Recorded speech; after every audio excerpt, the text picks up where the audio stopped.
इस वीडियो में आपको रेलवे एग्जाम के पॉइंट ऑफ व्यू से 21 बेहतरीन क्वेश्चन कराऊंगा जो आपके एग्जाम में आ सकते हैं। तो वीडियो के लास्ट तक बने रहिएगा। ये वीडियो काफी इंटरेस्टिंग होने वाली है।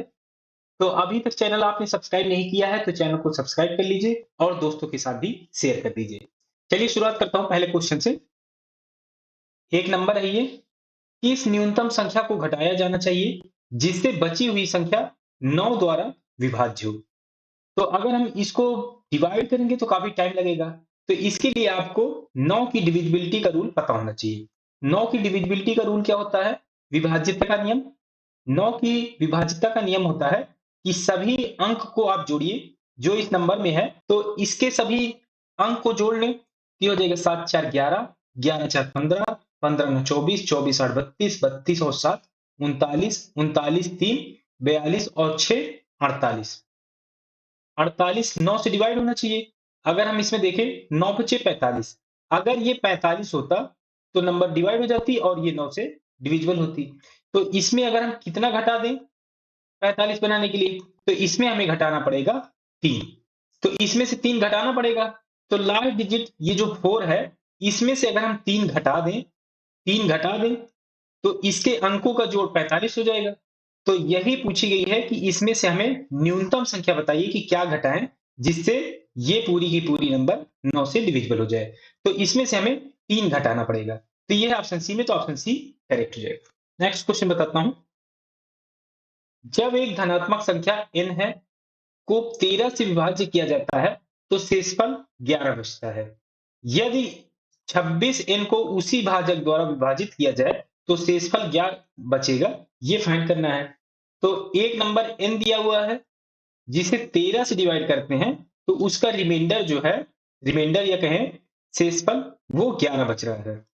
अब कह रहा है कि ये जो नंबर 13 से डिवाइड हो रही थी, अब इसे अगर हम 26 n बना दें, 26 n बना दें, अब 13 से डिवाइड करें तो कितना रिमाइंडर बचेगा, शेषफल, वो फाइंड करना है। तो अगर आप ये नंबर डिवाइड कर रहे थे n को, ये n डिवाइड कर रहे थे 13 से तो रिमाइंडर 11 बच रहा था। और अब डिवाइड करना है 26 n को। अगर हम इसे डिवाइड करें तो 13 से ये नंबर डिवाइड हो जाएगी 26, तो यहाँ आ जाएगा 2n। तो जो भी नंबर होगी वो पूरी की पूरी डिवाइड हो जा रही है, क्योंकि इसके साथ जो मल्टीप्लाइंग फैक्टर है 26, ये नंबर डिवाइड हो जा रहा है। तो जो पूरा नंबर होगा 26n, ये पूरा का पूरा डिवाइड हो जाएगा। जब पूरा का पूरा डिवाइड हो जाएगा तो रिमाइंडर क्या बचेगा? 0। रिमाइंडर 0 बच जाएगा शेषफल। तो ये है ऑप्शन ए में, तो ऑप्शन ए करेक्ट हो जाएगा। नेक्स्ट क्वेश्चन बताता हूं। दो अलार्म घड़ियां 144 सेकंड तथा 120 सेकंड के नियमित अंतराल पर अलार्म बजाते हैं। यदि वे पहली बार एक साथ शाम 6 बजे पर बजते हैं तो अगली बार एक साथ कब बजेंगे, ये फाइंड करना है। काफी इंपॉर्टेंट क्वेश्चन है। इस तरह के क्वेश्चन एसएससी में भी आते हैं, तो ये क्वेश्चन आपके एग्जाम में आने की बहुत ज्यादा पॉसिबिलिटी है। तो 144 सेकंड में बजता है पहला अलार्म और दूसरा अलार्म बजता है 120 सेकंड में। तो ऐसे क्वेश्चन को करने के लिए आपको क्या करना है, पहले आपको लेना है एलसीएम। एलसीएम निकालना है। ये जो 144 सेकंड और 120 सेकंड का, 144 और 120 का एलसीएम निकाल लें तो 2 से डिवाइड करें, ये आ जाएगा 72, ये 60, फिर 2 से डिवाइड करें तो ये 36, ये 30, फिर 2 से करें तो ये 18, ये 15, फिर 2 से करें तो ये 9 और ये 15, फिर अब 3 से करें तो ये आ जाएगा 3 और ये 5, और फिर 3 से करेंगे तो ये 1 और ये 5, फिर ये 5 बचेगा, 5 से करेंगे तो 1 और 1 आ जाएगा। अब इसे मल्टीप्लाई कर दें तो 2 दूनी 4, 4 दूनी 8, 8 दूनी 16, 16 तिया 48, 48 तिया 48 तिया 144, 144 गुणे 5, 144 गुणे 5, तो 144 का आधा कर दें तो 72, एक जीरो लगा दें तो 720 आ जाएगा इसका एलसीएम। तो ये सेकंड में था, तो ये सेकंड। तो दोनों एक साथ अब अगली बार बजेंगे 720 सेकंड में बाद, सॉरी। तो 6 बजे में 120, ये 720 जोड़ दें तो इस 720 को सेकंड की जगह मिनट में बदलना पड़ेगा क्योंकि ये 60 से बड़ा है। तो 60 से डिवाइड कर दें 720 को, 720 को 60 से डिवाइड करें तो 0 से 0, 6 से इसे डिवाइड करें तो आ जाएगा 12 मिनट हो जाएगा। तो ये हो जाएगा 12 मिनट। 12 मिनट बाद, पहले बार बजने के बाद 12 मिनट के बाद दूसरी बार बजेंगे। मतलब अगली बार जो बेल बजेगा, दोनों घड़ियां एक साथ 12 मिनट के बाद बजेंगी। तो 6 बजे पहली बार बजती हैं, तो अगली बार बजेगा 6:12 बजे। तो ये है ऑप्शन सी में, तो ऑप्शन सी करेक्ट है। नेक्स्ट क्वेश्चन बताता हूं। ये क्वेश्चन सॉल्व करना है। ये स्क्वायर रूट में नंबर है और इसमें बॉड माउस भी लगाना है आपको। तो बॉड माउस में केवल आपको लगाना है, बॉड माउस में ब्रैकेट है नहीं, ऑफ है नहीं, डिवीजन डिवीजन है और मल्टीप्लिकेशन है। तो इस डिवीजन को मल्टीप्लिकेशन में चेंज कर लें तो हम आसानी से इसे एक लाइन में सॉल्व कर सकते हैं। तो डिवीजन में बदलने के लिए क्या करेंगे, अगर कोई number a divided by b है तो इसे हम लिख सकते हैं a इंटू, और ये बाद में जो डिवीजन के बाद नंबर होगा इसे 1 अपॉन भी लिख दें। तो बस अब ये मल्टीप्लिकेशन में चेंज हो जाएगा, तो ये हो जाएगा a अपॉन b। तो इसे अब ऐसे लिख सकते हैं, तो इसे भी ऐसे लिख दें, तो ये हो जाएगा 33.64, और ये डिवाइडेड में है तो अपॉन में आ जाएगा, तो ये आ जाएगा 8.41। ये मल्टीप्लिकेशन में है तो ये आ जाएगा मल्टीप्लिकेशन में, और ये हो जाएगा 75.69, और डिवाइड में आ जाएगा, ये हो जाएगा 8.41। अब ये सभी दशमलव में जो नंबर हैं इन्हें हम पूर्णांक में बना लें। इसके अंश में दशमलव के बाद 2 डिजिट है और हर में भी दशमलव के बाद 2 डिजिट है, तो ये दशमलव कैंसिल हो जाएगा। सेम डिजिट का नंबर होगा अगर, तो वो कैंसिल कर सकते हैं ऐसे। यहाँ भी ऐसे है तो ये भी कैंसिल हो जाएगा। तो इसमें एक और रूल होता है, अंडर रूट ए अपॉन अंडर रूट बी हो, सेम रूट हो, तो इसे हम अंडर रूट ए अपॉन बी लिख सकते हैं। तो इसमें भी यही रूल अप्लाई कर दें, तो ये हो जाएगा 3364 डिवाइडेड बाई 841 इंटू, और ये भी ऐसे हो जाएगा, तो ये हो जाएगा 7569, और ये हो जाएगा 841। अब इसमें देखें अगर ये क्या कर सकता है, अगर हम 4 से मल्टीप्लाई कर दें, क्योंकि यहाँ पर जो यूनिट डिजिट है 1 है, यहाँ 4 है यूनिट डिजिट, तो 8 चौके 32, तो ये 3364 के लगभग आ जाएगा। तो 841 में 4 को मल्टीप्लाई करके देख ले, 4 एकम 4, 4 चौके 16 1, और 8 चौके 32 1, 33, 3364 आ जाएगा। तो ये 4 से कट जाएगा, तो ये आ जाएगा अंडर रूट 4 गुणे, और इसे देखें तो यहाँ पर यूनिट डिजिट 1 है और यहाँ पे यूनिट डिजिट 9 है, और 9 8 72 करेंगे तो ये लगभग आएगा 75 74 के लगभग। तो इसे भी मल्टीप्लाई करके देख लें 9 से, तो 9 एकम 9, 9 चौके 36 3, 9 8 72 3 75, तो ये भी आ गया 75 69। 841 से 841 से कट जाएगा 75 69, ये आ जाएगा 9, तो ये हो जाएगा अंडर रूट 4 गुणे अंडर रूट 9। तो इसे अब सोल्व कर ले, अंडर रूट में 4 है तो ये आ जाएगा 2, और अंडर रूट 9 है तो ये हो जाएगा 3, तो ये आ जाएगा 3 दूनी 6। ये है ऑप्शन बी में, तो ऑप्शन बी करेक्ट हो जाएगा। नेक्स्ट क्वेश्चन बताता हूं। ये दशमलव में नंबर दिया हुआ है और इसका भिन्न निकालना है कि भिन्न में इसे कैसे लिख सकते हैं। तो यहाँ पर अगर आप देखें तो यह है 0.3585858, तो इसमें आप देखें तो 58 रिपीट हो रहा है। रिपीट क्या हो रहा है, 58, तो इसे हम लिख सकते हैं 0.3, और 58 रिपीट हो रहा है तो 58 का बार, जिसे जो रिपीट हो रहा हो नंबर उसके ऊपर बार लगा दें, तो यही रिपीटिशन को हम ऐसे लिख सकते हैं। तो अब इसे डायरेक्ट लिखने का नियम होता है, वो क्या होता है कि आप पहले ये पूरी नंबर लिखिए। तो ये पूरा नंबर है 358, तो 358 लिख लीजिए, और जितने पे बार नहीं है वो नंबर घटाइए।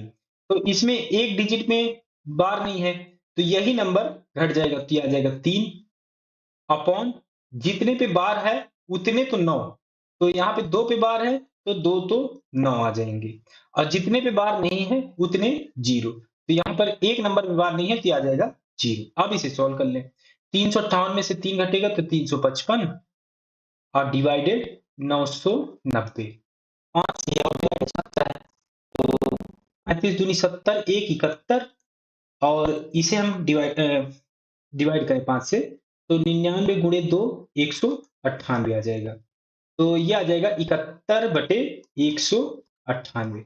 ये आंसर आ जाएगा, ऑप्शन बी करेक्ट हो जाएगा। नेक्स्ट क्वेश्चन बताता हूं। निम्नलिखित प्रश्न में प्रश्नवाचक चिन्ह के स्थान पर कौन सा मान आएगा, ये फाइंड करना है। तो ये इक्वेशन दिया हुआ है नंबर्स का, तो इसे हम सॉल्व कर लें। तो 4 4 ऐसे लिख लें प्लस, और यहाँ स्क्वायर है तो 3 3 का 9, 9 बचे 45, दिया जाएगा 45। इस प्रश्नवाचक चिन्ह को, क्वेश्चन मार्क को हम मान लें x है, ये माइनस ऑफ अंडर रूट 5 का स्क्वायर है तो आ जाएगा 5 प्लस 191 है तो ऐसे लिख ले। तो अब इसे सॉल्व कर ले, तो ये हो जाएगा 49, 49 इक्वल टू x माइनस, और 191 में 5 घटा दें तो ये आ जाएगा 186, तो ये हो जाएगा प्लस। और इधर ले आएंगे, x निकालें अब, तो अब x निकालने यहां से, तो ये हो जाएगा 49 माइनस 186। तो 49 घटा दें 186 में से, तो ये हो जाएगा 137। 137, ये माइनस में था 186, बड़ा था तो ये आ जाएगा माइनस, तो इसका आंसर आ जाएगा माइनस 137। ऑप्शन सी इसमें करेक्ट हो जाएगा। नेक्स्ट क्वेश्चन बताता हूं। एक कक्षा में 32 विद्यार्थियों का औसत वजन 53.25 किलोग्राम है, और शेष 16 विद्यार्थियों का औसत वजन 49.5 किलोग्राम है। कक्षा में सभी विद्यार्थियों का औसत वजन ज्ञात कीजिए किलोग्राम में। तो इसमें औसत वजन निकालना है, एवरेज वेट निकालना है। तो औसत वजन का फार्मूला होता है,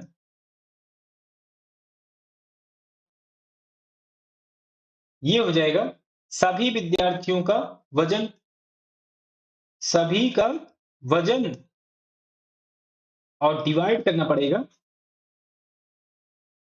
विद्यार्थियों की संख्या, संख्या से डिवाइड करना पड़ेगा। तो सभी का वजन निकाल लें, तो 32 विद्यार्थियों का औसत वजन 53.25 किलोग्राम है, तो ये हो जाएगा 32 गुणे 53.25। और हैं शेष 16 विद्यार्थी, 16 और विद्यार्थी हैं, उनका औसत वजन 49.5 है, तो प्लस हो जाएगा 16 गुणे 49.5। और कोई वजन है नहीं, और सभी विद्यार्थियों का औसत वजन निकालना है। तो 32 32 ये हो गए और 16 ये, तो ये आ जाएगा 48। तो 48 से डिवाइड कर दें औसत वजन निकालने के लिए।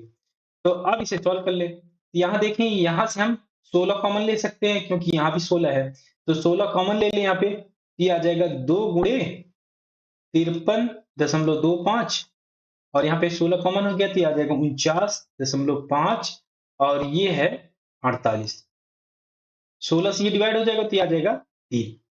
तो अब इसे सॉल्व कर लें, तो 2 गुणे 53.5, 53 दूनी 106, और 0.25 है तो ये आ जाएगा 106.5 प्लस ये 49.5 है, अब डिवाइड हो रहा है 3 से, तो ऐड करें तो 106 और 49, 155, और आधा आधा 156, 156 डिवाइडेड बाई 3, तो 5 ये 15, 3 दूनी 6, तो ये आ जाएगा 52, और ये किलोग्राम में था तो ये आ जाएगा किलोग्राम।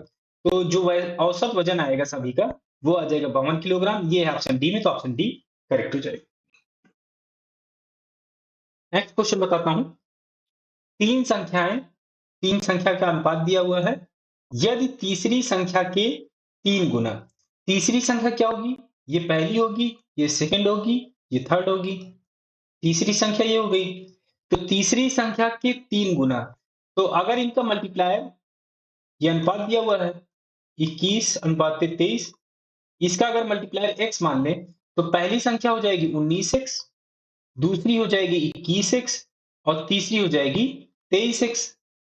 तो अब इसमें क्या दिया है कि तीसरी संख्या के 3 गुना, तीसरी संख्या का 3 गुना कर दें, तो 23 या 69x। ये क्या दिया हुआ है, पहली तथा दूसरी संख्या के योगफल के बीच का अंतर 841 है। तो इसके, और क्या दिया हुआ है, पहली तथा दूसरी संख्या का योगफल। पहली संख्या 19x है, दूसरी है 21x, तो 19 और 21 हो जाएगा 40, 40x। तो इसके दोनों का डिफरेंस क्या दिया हुआ है, 841, दिया जाएगा 841। तो यहां से अब x की वैल्यू निकाल सकते हैं, तो 69 में से 40 घटेगा तो आ जाएगा 29x इक्वल टू 841। 29 का स्क्वायर ही 841 होता है, तो 29 से डिवाइड करेंगे तो ये आ जाएगा 29। तो x की वैल्यू आ गई 29। अब क्या कह रहा है? तो पहले तथा और तीसरी संख्या के बीच का अंतर ज्ञात कीजिए कि क्या होगा।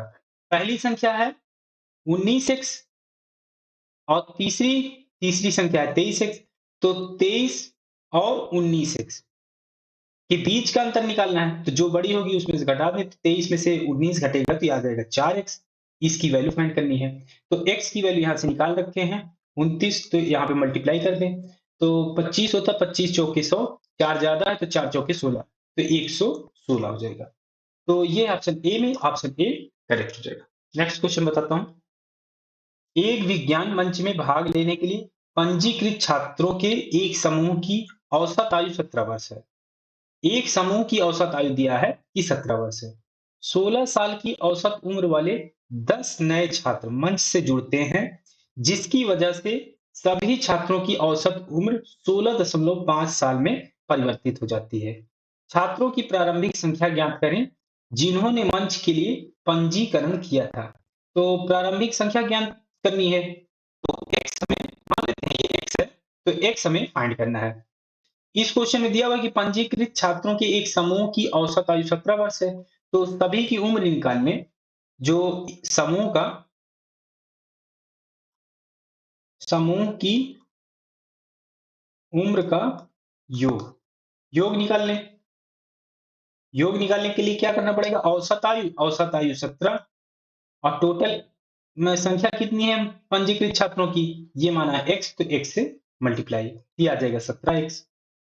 आप क्या कह रहे हैं कि 16 साल की उम्र वाले 10 नए छात्र मंच से जुड़ते हैं। तो अब समूह की उम्र का योग क्या हो जाएगा? जो नया नया योग हो जाएगा, तो वो ये 17x तो होंगे ही होंगे, 17x और 16 साल के 10 नए छात्र जुड़ रहे हैं, तो 16 गुणे 10 तो ये आ जाएगा 160, 160 और इसमें ऐड हो जाएगा, जिसकी वजह से कह रहा है कि सभी छात्रों की औसत उम्र 16.5 साल में परिवर्तित हो जाती है। तो अब जो नया समूह बन गया, पहले का जो समूह है और उसमें 10 नए छात्र जोड़ के जो समूह बन गया, उसका जो औसत उम्र दिया हुआ है वो 16.5 साल अब हो गया है। तो 16.5 साल हो गया है। औसत उम्र क्या हो जाएगा? इन सभी योग का ये जो योग आया है, जोड़ आया है इसका, तो इसको अगर हम 17x प्लस 160 आया है, इसको अगर हम टोटल समूह के छात्रों की संख्या से डिवाइड कर दें तो इसके इक्वल हो जाएगा, क्योंकि ये औसत है। तो अब टोटल छात्र कितने हो जाएंगे? पहले x थे और 10 नए छात्र जुड़ रहे हैं, तो 10 इसमें ऐड हो जाएगा। अब इसे सॉल्व कर लें, तो क्रॉस मल्टीप्लाई करें तो ये हो जाएगा 16.5x और 10 मल्टीप्लाई होगा तो ये आ जाएगा 165 इक्वल, ये हो जाएगा 17x प्लस 160। तो 17x इधर है, 16.5 राइट साइड में ले आए, ये हो जाएगा 0.5x और 160 इधर ले आए लेफ्ट साइड में, ये आ जाएगा 5। तो x की वैल्यू यहाँ से निकालें तो 5 बटे 0.5, तो ये डिवाइड होगा तो ये आ जाएगा 10। x की वैल्यू आ जाएगी 10, जो कि प्रारंभिक संख्या मानी थी और यही हमें फाइंड करना था। तो ये है ऑप्शन सी में, तो ऑप्शन सी करेक्ट हो जाएगा। नेक्स्ट क्वेश्चन बताता हूँ। 3600 का 50% का 40% का 30% और का 20% का मान क्या होगा, ये फाइंड करना है। तो 3600 का को हम लिखते हैं मल्टीप्लीकेशन, गुणे। 50% है तो 50% परसेंट है तो 100 से डिवाइड, और फिर का है तो मल्टीप्लाई। 40 40 का तो ये आ गया, परसेंट है तो 100 से डिवाइड, फिर का को हम लिखेंगे क्रॉस, और 30% है तो 100 से डिवाइड, फिर ऐसे ही ये 20 डिवाइडेड बाई 100। अब इसे सॉल्व कर ले तो 0 से ये 0, इस 0 से ये 0, इस 0 से ये 0, इस 0 से ये 0, 1 0 2 0, 1 0 2 0, ये कैंसिल हो गया। 5 से इसे और डिवाइड कर सकते हैं तो ये आ जाएगा 2, और इस 2 से ये 2 कैंसिल हो जाएगा। तो अब इसे मल्टीप्लाई कर लें तो 36 गुणे 4, 36 गुणे 4 गुणे 3, तो 4 3 12, 12 और डिवाइडेड बाई 10। अब इसे मल्टीप्लाई कर लें तो 12 छंग 72, 7 आया, और 12 3 36, 36 और 7 43, 432 डिवाइडेड बाई 10, ये आ जाएगा 43.2। इसका आंसर आ जाएगा ये ऑप्शन डी में, तो ऑप्शन डी करेक्ट रहेगा। नेक्स्ट क्वेश्चन बताता हूं। एक किंडल को 25% के लाभ पर 1325 रुपए में बेचा जाता है। यदि इसे 742 रुपए में बेचा जाता है तो वास्तविक लाभ या हानि जो होगी वो क्या होगी, ये फाइंड करना है। तो एक किंडल को 25% के लाभ पर बेचा जाता है तो 1325 का हो जाता है। तो सेलिंग प्राइस है 1325। मान ले कॉस्ट प्राइस सीपी, मान ले कॉस्ट प्राइस क्रय मूल्य जो है वो है x रुपए। तो सेलिंग प्राइस निकाल लें, क्योंकि 25% के लाभ पे बेचा जा रहा है। तो सेलिंग प्राइस इक्वल टू हो जाएगा सीपी इंटू, और 25% लाभ है तो 100 में 25 जुड़ेगा तो 125 डिवाइडेड बाई 100। तो अब यहां से हम सीपी की वैल्यू रख दें। सीपी मान रखा था x, तो यहाँ पे x रख दें। तो x की यहां से वैल्यू निकाल सकते हैं, क्योंकि एसपी दिया हुआ है 1325, और ये हो जाएगा x इंटू, अब 25 से इसे डिवाइड करें तो यह आ जाएगा 5, और 25 से इसे डिवाइड करें तो यह आ जाएगा 4। 5/4, 5 से इसे डिवाइड करें तो ये हो जाएगा 5 दूनी 10, 32, 6 पंचे 30, और ये हो जाएगा 5 पचास 25, और गुणे 4 हो जाएगा x की वैल्यू निकालने पर। तो 265 गुणे 4, तो 26 चौके 104, और 5 चौके 20, 106, और 0 आ जाएगा 1060। इसका सीपी आ जाएगा, कॉस्ट प्राइस। सीपी आ गई 1060, और इसे बेचा कितने में जा रहा है 742 में। तो जितने की खरीद पड़ रही है 1060 की खरीद पड़ रही है, 742 में बेचा जा रहा है, तो लॉस होगा। लॉस कहें या हानि कहें, हानि कितना हो रही है 1060 में 742 का बेचा जा रहा है, तो इससे घटा दें। तो 1060 में 742 घटाएं, ये आ जाएगा 10 में से 2 गया 8, ये बचा 1, और 10 में से 7 गया तो ये आ जाएगा 3, 318।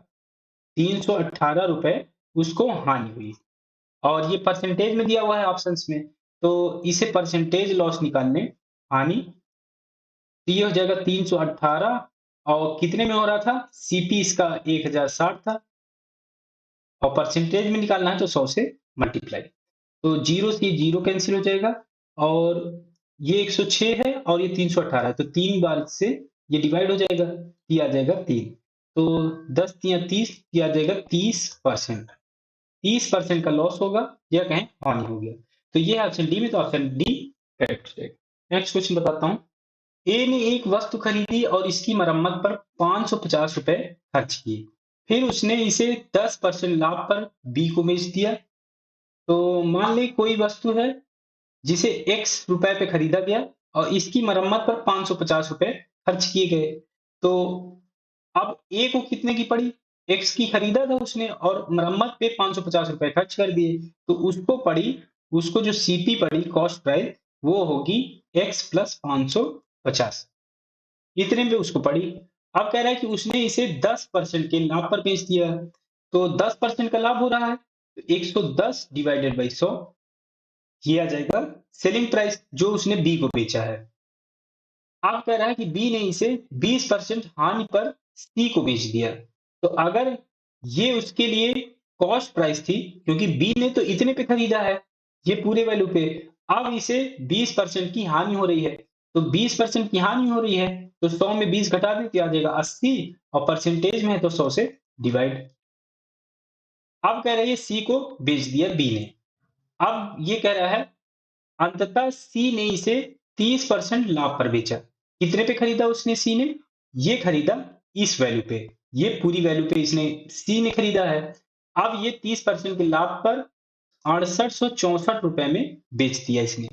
तो इसमें अगर हम 30% बढ़ा दें, जो लाभ इसने कमाया इसका 30% बढ़ा दें, तो इसके लिए तो कॉस्ट प्राइस ये हो गई, 30% बढ़ाएंगे तो 130 डिवाइडेड बाई 100, और ये किसके इक्वल है 6864 के, ये आ जाएगा 6864। अब इसे सॉल्व कर लीजिए, यहां से अब x की वैल्यू आप निकाल सकते हैं। तो अब इसे सॉल्व करें तो 0 से 0, इस 0 से ये 0, इस 0 से ये 0, और 11 से इसे डिवाइड करें तो 11 छके 66, 6, यहाँ बचेगा 26, तो 11 दूनी 22, और अब बचेगा 44, तो 11 चौके 44। 8 से इसे और डिवाइड कर सकते हैं, तो 8 सत्ते 56, 8 सत्ते 56, 7 आ गया, तो यहाँ बचा 6 और 64 हो जाएगा। तो 8 तीन 64, 78, अब ये बचा 78, तो 13 से हम इसे और डिवाइड कर सकते हैं, तो ये आ जाएगा 13 छंग 78, 6 बचा यहाँ पे टोटल। तो x प्लस 550, और यहाँ पे 10, 10 यहाँ पे, 10 यहाँ पे, तो 10 गुणे 10 गुणे 10 ये हो जाएगा 1000, और 1000 जाके 6 से मल्टीप्लाई होगा, ये आ जाएगा 6000। तो अब यहाँ से x की वैल्यू निकाल सकते हैं। 550 घटाएं, तो 6000 में अगर 500 घटता तो 5500 आता, लेकिन 50 और घटाना है, तो 55 में से 5500 में 50 और घटेगा, तो ये आ जाएगा 5450। ये इसका कॉस्ट प्राइस आ जाएगा। तो ए ने वस्तु के लिए कितना भुगतान किया था, ये आ गया 5450। तो ये है ऑप्शन बी में, तो ऑप्शन बी करेक्ट हो जाएगा, क्योंकि उसने तो इतने पे खरीदा था और उसके बाद मरम्मत पे खर्च किया था 550 रुपए। लेकिन ये मरम्मत तो हमको जोड़ना नहीं है, क्योंकि उसने कितने का भुगतान किया था ये पूछा गया था। तो 5450 रुपए उसने भुगतान किया था। ये ऑप्शन बी में, तो ऑप्शन बी करेक्ट हो जाएगा। ए एक कार्य को 1170 दिन में समाप्त कर सकता है, और बी इस कार्य को 2340 दिनों में समाप्त कर सकता है। एक साथ कार्य करते हुए वह कार्य को कितने दिनों में समाप्त करेंगे, ये फाइंड करना है। तो दोनों एक साथ कार्य कर रहे हैं, तो डायरेक्ट हम निकाल सकते हैं, एक 1/1170 प्लस, और ये खत्म कर रहा है 2340 दिन में, तो 1/2340। तो आप इसे सोल्व कर लें, तो यहाँ 1170 गुणे 2 कर दें, तो 2340 हो जाएगा, तो ये आ जाएगा 2, और प्लस ये 1 हो जाएगा, तो ये आ जाएगा 1, तो ये हो जाएगा 3/1170 गुणे 2, तो 3 से इसे डिवाइड कर सकते हैं। 39 3 117 होता है, तो ये आ जाएगा 39, एक जीरो था, तो ये आ जाएगा 0, 390। तो ये हो जाएगा 1/390 गुणे 2, ये हो जाएगा 780। तो एक दिन का काम इन दोनों का आ गया 1/780, 1/780 आ गया, तो टोटल काम कितने दिन में करेंगे, तो टोटल काम करेंगे 780 दिन में, डेज में। तो ये आ गया इसका आंसर, ऑप्शन डी करेक्ट हो जाएगा। नेक्स्ट क्वेश्चन बताता हूं। साधारण ब्याज पर निवेशित एक राशि 25 वर्षों में अपने आप की 3 गुनी हो जाती है, यह 75 वर्षों में कितने गुना हो जाएगी, ये पूछा गया है। तो यहाँ पे केवल टाइम दिया हुआ है, टाइम दिया हुआ है, टाइम 1 25 वर्ष, और टाइम 2 दिया हुआ है, टाइम 2 जो दिया हुआ है वो दिया हुआ है 75 वर्ष। इसमें पूछा गया 25 वर्ष में, कह रहा है कि अपने आप की 3 गुनी हो जाती है सिंपल इंटरेस्ट पे, साधारण ब्याज पर, या कहें सिंपल इंटरेस्ट पर। तो सिंपल इंटरेस्ट पे अपनी राशि की 3 गुनी हो जाती है। तो अगर हम सिंपल इंटरेस्ट निकाल लें इसका, मान लें अगर इसका राशि है अमाउंट,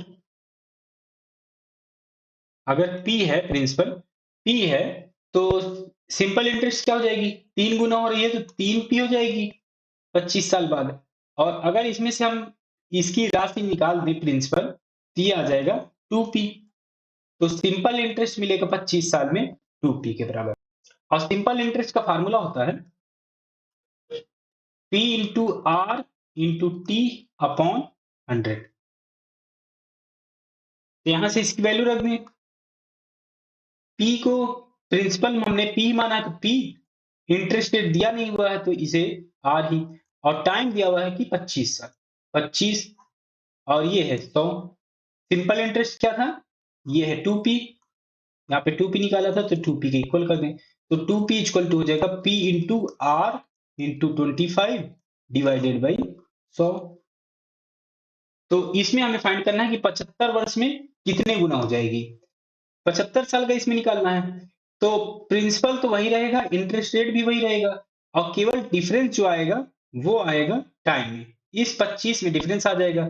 तो इसमें ऐसा हम क्या मल्टीप्लाई कर दें, ये 75 बन जाए, तो 3 से मल्टीप्लाई कर दें दोनों तरफ, दोनों तरफ मल्टीप्लाई करेंगे तो P इंटू आर, और इंटू 25 में मल्टीप्लाई करें 3 का, तो ये आ जाएगा 75। और डिवाइडेड बाई 100। 3 से इधर मल्टीप्लाई करेंगे तो आ जाएगा 6p। तो 75 साल में ये 6 गुना हो जाएगा इसका साधारण ब्याज। साधारण ब्याज 6 गुना हो गया 6p के इक्वल। तो टोटल अमाउंट हो जाएगी p प्लस 6p। ये हो जाएगा 7p के इक्वल। तो ये ऑप्शन डी में, तो ऑप्शन डी करेक्ट हो जाएगा। नेक्स्ट क्वेश्चन बताता हूं।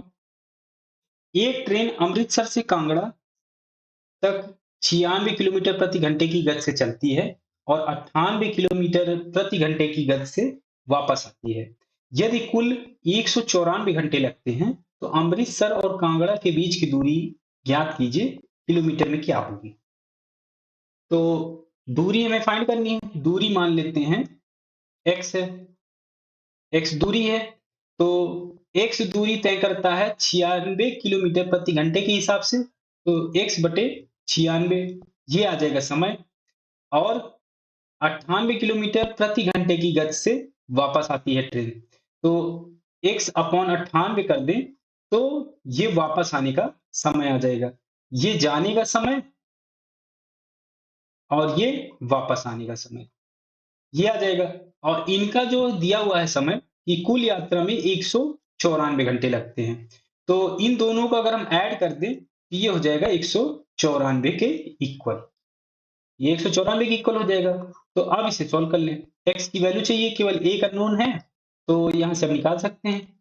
यहाँ एलसीएम लें तो 2 गुणे 48 और 2 गुणे 49 कर दें। तो 2 गुणे 48 तो यहाँ बचेगा 49, और x पहले था तो आ जाएगा x प्लस, और 2 गुणे 49 तो यहाँ बचेगा 48, x पहले था तो आ जाएगा x इक्वल टू 194। 49 और 48 ये हो जाएगा 97 x के, और ये डिवाइड हो रहा है 2 गुणे 48 गुणे 49 के। ये हो जाएगा इक्वल 194 के। तो 97 से इसे डिवाइड करें तो 97 दूनी 194, तो ये आ जाएगा 2। तो x की यहां से वैल्यू निकालें, ये हो जाएगा 2 गुणे 48 गुणे 49। तो इन दोनों को मल्टीप्लाई कर लें, 2 से इसे मल्टीप्लाई कर लें तो ये आ जाएगा 96, और 2 से इसे मल्टीप्लाई कर लें तो ये हो जाएगा 98। ऐसे मल्टीप्लीकेशन का आंसर निकालना बहुत आसान है। 96 100 में कितना कम है, तो ये कम है 4, तो कम है इसीलिए माइनस। और ये 98 कितना कम है 100 में, तो ये 2 कम है तो इसीलिए माइनस। अब इन दोनों का मल्टीप्लाई कर दें तो ये हो जाएगा 4 दूनी 8, माइनस माइनस प्लस हो जाएगा तो ये आएगा 8। यहाँ 2 डिजिट होनी चाहिए तो 1 डिजिट जीरो भी लगा लें। अब इसे क्रॉस एडिशन करें तो 96 माइनस 2 तो आ जाएगा 94। चाहे ये कर लें चाहे ये कर लें, 98 में से 4 जाएगा तब भी आएगा 94। तो इसका मल्टीप्लीकेशन आ जाएगा 9408, और ये किलोमीटर में तो ये आ जाएगा किलोमीटर। x की वैल्यू आ गई 9408 किलोमीटर। ये है ऑप्शन डी में, तो ऑप्शन डी करेक्ट हो जाएगा। नेक्स्ट क्वेश्चन बताता हूं। एक ऑनलाइन परीक्षा में उपस्थित होने वाले 10 उम्मीदवारों के अंक नीचे दिए अनुसार हैं। इनके अंकों की बहुलक निकालनी है। इसमें इसमें मोड निकालना है। बहुलक क्या होती है, जो अंक सबसे ज्यादा बार रिपीट होती है वही होता है बहुलक। तो इसके लिए हम क्या करें, इसके लिए हमें करना पड़ेगा, इसे हमें एसेंडिंग ऑर्डर में लिखना पड़ेगा, बढ़ते क्रम में लिखना पड़ेगा। तो इसमें सबसे छोटी नंबर क्या है, 3 है, तो पहले 3 लिख लें। फिर है 4, तो 4 कहीं और नहीं है तो केवल यहाँ पे है 4, ये आ जाएगा 4। 4 के बाद क्या आता है 5, तो 5 देखें तो एक यहाँ पे है और एक यहाँ पे है, तो 2 बार 5 आ जाएगा, 1 5 1 5। और फिर देखें 5 के बाद 6 आता है तो एक 6 यहाँ पे है, एक 6 यहाँ पे है और एक 6 यहाँ पे है, 3 6 आ गए, 1 2 3। अब 7 आता है 6 के बाद, तो 7 यहाँ पे है और है नहीं, तो ये हो जाएगा 7। फिर 7 के बाद 8 आता है तो केवल 8 यहाँ पे है, एक और कहीं है नहीं, तो ये 8 आ जाएगा। और फिर देखेंगे तो लास्ट बचा केवल 9, तो 9 यहाँ पे लिखते हैं। तो अब देखिए आप कि कौन सा ज्यादा नंबर सबसे ज्यादा रिपीट हुआ है। तो इसमें अगर देखें कि कौन से सबसे ज्यादा बार नंबर रिपीट हुआ है, तो 2 बार 5 है और 3 बार है 6। तो इसका जो बहुलक होगा मोड वो होगा 6, क्योंकि ये सबसे ज्यादा बार रिपीट हुआ है। तो यही इसका आंसर आ जाएगा, ऑप्शन बी करेक्ट हो जाएगा। निम्नलिखित आरेख का ध्यानपूर्वक अध्ययन कीजिए और इसके नीचे दिए गए प्रश्नों का उत्तर दीजिए। आरेख कुछ महीनों में सैनिटाइजर की बिक्री हजारों में दर्शाता है। सर्वेक्षण के तहत सभी महीनों के दौरान कितने सैनिटाइजर हजारों में बिक्री हुई है, ये पूछा गया है। तो सभी महीने के निकालना है, तो सभी को ऐड करना है। तो इसको ऐड करने की मैं एक आसान सी ट्रिक बताता हूँ कि आप सबसे पहले यूनिट डिजिट लीजिए, सबका लास्ट डिजिट लीजिए इकाई अंक। तो इसमें है 2, 2 को जोड़िए, 6 है, इसको जोड़िए, 2 और 6 हो जाएगा 8, इसमें है 9, तो 8 9 17, 17 और 4 21, 21 और 2 23, 23 और 4, 23 और 4 हो जाएगा 27। तो अगर आप देखें तो लास्ट डिजिट आ गया 7, तो इसमें केवल लास्ट डिजिट 7 ऑप्शन डी में है, तो ऑप्शन डी इसमें करेक्ट हो जाएगा। हमें और डिजिट जोड़ने की भी इसमें जरूरत नहीं पड़ेगी। अगर आप इसे जोड़ेंगे तो भी यही 2537 इसका आंसर आ जाएगा, ऑप्शन डी इसमें करेक्ट हो जाएगा। नेक्स्ट क्वेश्चन बताता हूँ। एक उसी तरह का सेम क्वेश्चन है, इसमें दिया हुआ है अगस्त महीने में बिके सैनिटाइजर जुलाई महीने में बिके सैनिटाइजर का लगभग कितने परसेंट है। तो अगस्त महीने में बिक रहा है, अगस्त यहाँ पे है, 406 बिक रहा है अगस्त में, और जुलाई में बिक रहा है 512। तो अगस्त महीने में बिके सैनिटाइजर जुलाई महीने में बिके सैनिटाइजर का लगभग कितने परसेंट है। तो अगस्त में बिक रहा है 406, और किससे निकालना है, जुलाई के महीने से। तो 512 से डिवाइड करना पड़ेगा, परसेंटेज में पूछा गया है तो परसेंटेज के लिए 100 से मल्टीप्लाई। आप इसे सॉल्व कर लें, तो 2 से इसे डिवाइड करें तो ये आ जाएगा 203, और 2 से इसे डिवाइड करें तो ये आ जाएगा 256। तो ये हो जाएगा 203 डिवाइडेड बाई 256 100। और इनके ऑप्शन में अंतर देखें तो यहाँ पे 79%, 67%, 83%, 85%, तो कम से कम 2% का अंतर है इसमें। तो इसके लिए हम इसमें अप्रॉक्स वैल्यू मेथड लगा दें, तो 203 को लिख सकते हैं 200, 200 के लगभग है तो 200 के लगभग कर दिया, और 256 किसके लगभग है, तो ये है लगभग 250 के। अब इसे सोल्व कर लें, तो एक जीरो से एक जीरो, और 25 से इसे डिवाइड करें तो 25 अट्ठे 200, तो ये आ जाएगा 80% के लगभग आएगा इसका आंसर। तो लेकिन यहाँ पर हमने 3 राउंड ऑफ किया था, और यहाँ पे किया था हमने 6 राउंड ऑफ।